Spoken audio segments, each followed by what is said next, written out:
We get to see the maple trees, maple sugar on the maple leaves. We get the biggest wheat fields growing tall. In Canada, where we see the reversing falls. In Canada, we get to see them all. Good day, Laura Malcolm here, co-host of Political Drain, along with the brilliant Bruce Lively. For those of you who don't know already, I am Canadian, and I'm pleased to announce our new segment, Canadian Drain. Although our politics are nowhere near as exciting or constant or controversial or impactful as those of our neighbors to the south, we have been mirroring them in many ways, and with a general election soon, I'd like to start this series with a brief outline of our system of government. While Canada and the US share a history of the Brits, we have very different methods of government. Ours is officially a constitutional monarchy that runs as a social democracy. Based on the British parliamentary system, we're governed by a prime minister and a parliament of premiers elected by the people. It was only about 50 years ago, in 1982, under the leadership of Pierre Elliott Trudeau, Justin's dad, that Canada gained full control of the Constitution and what was known as patriation. We also took control of Canada's foreign policy from the monarch, who remains the head of state and takes advice from the Governor-General. The Governor-General of Canada represents the monarch in Canada and is appointed by the monarch on the advice of the Prime Minister. Their role is mainly ceremonial. They open and close sessions of Parliament, give the throne speech, appoint key figures, attend public events, and in crisis situations they reserve the power to dissolve Parliament or to refuse to dissolve Parliament in the case of a no-confidence vote. Our governmental structure is federalist, with 3 levels of government being national, provincial, and municipal. Our 3 branches of government, like the states, are the legislative branch, the executive branch, and the judiciary branch. The Prime Minister of Canada is the leader of the country.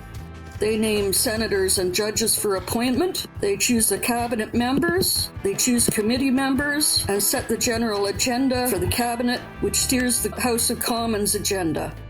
There's no term limit on how long a prime minister can serve, but usually a general election is held every 4 to 5 years. Similar to midterm elections in the States, provincial or regional by-elections can be held between general elections when seats become vacant, and there are term limits on those seats to a maximum of 5 years. The Canadian judicial system operates within 2 official languages, English and French, and 2 legal traditions, common and civil law, divided into federal and provincial courts, with the Supreme Court of Canada being the highest court in the land. Judges are appointed by either the federal or provincial governments. So how is the Prime Minister chosen? Canadians do not vote directly for the Prime Minister. They have 1 vote for a seat in Parliament to represent their riding, which is similar to a county. The candidate with the most votes becomes the MP, Member of Parliament. If no single party wins a majority of the seats resulting in a minority government, the largest party will form a coalition with one of the smaller parties in order to keep government running. When a minority government is defeated in a no-confidence motion, the Governor-General decides what happens next. Either they try to form a government coalition or dissolve Parliament and call another election. We use a first-past-the-post system in which the candidate with the most votes wins. As in other democratic countries in recent years, Canada has had its share of foreign interference by the usual actors, China, Russia, Iran, spreading propaganda, conspiracy theories, and disinformation online. And though our press is not like the States, we don't have Fox News and our politicians don't go on television every night, we are still seeing some of the same kinds of images and divisive language. With a federal election likely to come up this October, what will Canada choose this time? Will we stick with the Liberals, led by Pierre Trudeau's first son, Justin, as our Canadian dynasty? Will we switch over to the Conservatives again, with their MAGA-style politics? We have never had a new Democratic Party leader as our PM before.